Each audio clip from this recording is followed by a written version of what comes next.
Alonso was released in Eternal Return, and he's kinda OP. Yeah, the title's not clickbait. His kit's loaded, he's got good numbers, and definitely a character everyone should be aware of. So let's start with his kit. He's a glove character. Yes, I thought he might be throw because he had the little beer can in his picture, but I might have been optimistic because that's my favorite weapon. Okay, his Q is Magnetic Punch. He throws a punch, and if you land this skill shot, you move faster towards the target. You can then auto him and it stuns. So Alonso's W, or his bouncing shield, is he blocks damage with the shield and he takes reduced damage, but it pulses and it pulses faster the longer it's used, and then at the end it does a little burst of skill damage. The skill damage is going to be there whether or not you recast the skill and end bouncing shield early. His E, aka I'll attack A, I don't know if I said that right, it's his best ability and people hate it. You pick a target and you do a quick mini Nikki alt and you jump towards them, rooting them. It's just point and click, easy as that. Then there's his R. You pull enemies towards you, kind of like a Nunu alt in League of Legends, and then players on the outside are slowed. When it ends, you do a burst of skill damage, and you can also recast this to end it early. It also does a ton of healing, which is why you see a lot of healing factor going around.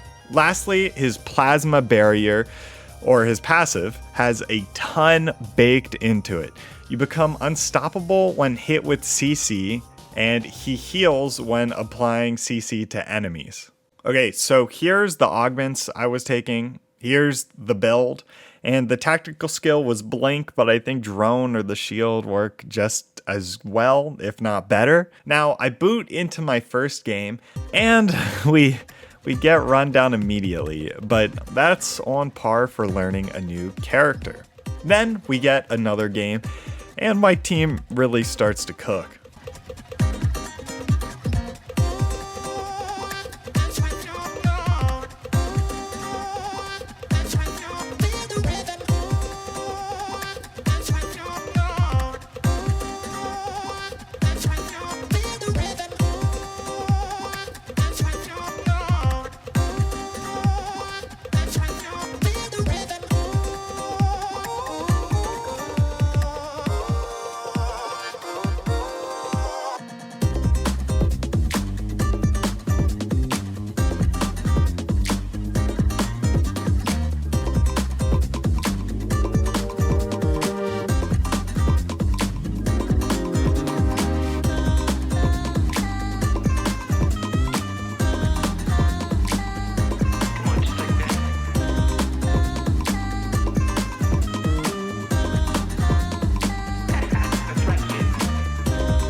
And I love that windscreen. It looks so nice. And Alonso feels very strong. It took me 10 games to get a win on Abigail, but only 2 for Alonso. But I gotta keep playing him, and I gotta get the gist of him to see if he's actually this strong. And with that being said, I just love the character though. Diving the backline is a lot of fun as a tank, and he's just so goofy. ER releases so many stoic, cute anime girls. It's nice to have a switch up every once in a while. Like, this guy's voice is so good. If my fist is in the South Pole and your face is in the North Pole, what do you think will happen? The only thing I could really dig up about the VA is that they were the Spanish voice for Buzz Lightyear, so that's pretty cool. But yeah, I actually took a break on Alonso and played with the new Shoichi skin. It's Halloween season, and nothing is spookier than my Shoichi gameplay, so enjoy this.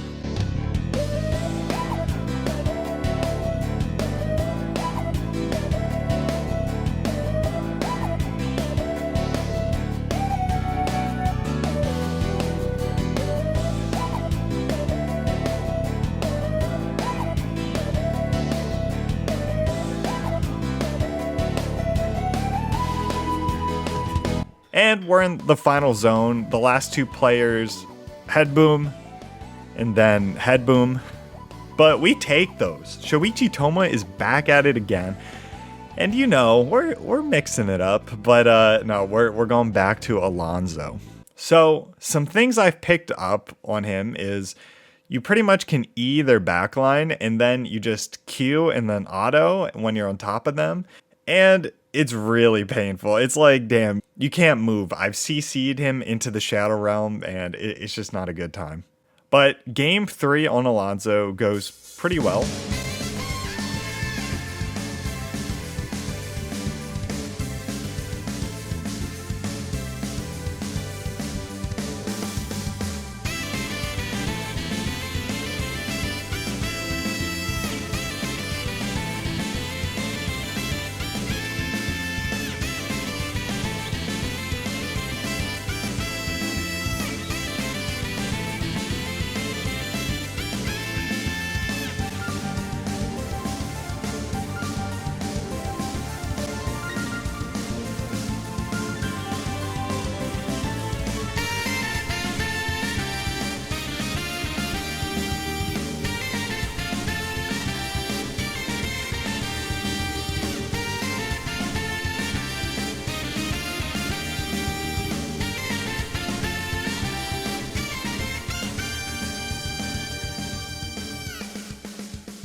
And yeah, 3 games played, 2 games won. Surely he's OP. I definitely see a nerf in the near future. But I had fun with the character, fun making the video, and hey, maybe this will be the first Melee character I really sink my teeth into and learn. But again, I appreciate you guys watching, and I'll see you in the next video. Bye. Also, Season 2 leaked and it's maid themed. That's all, bye.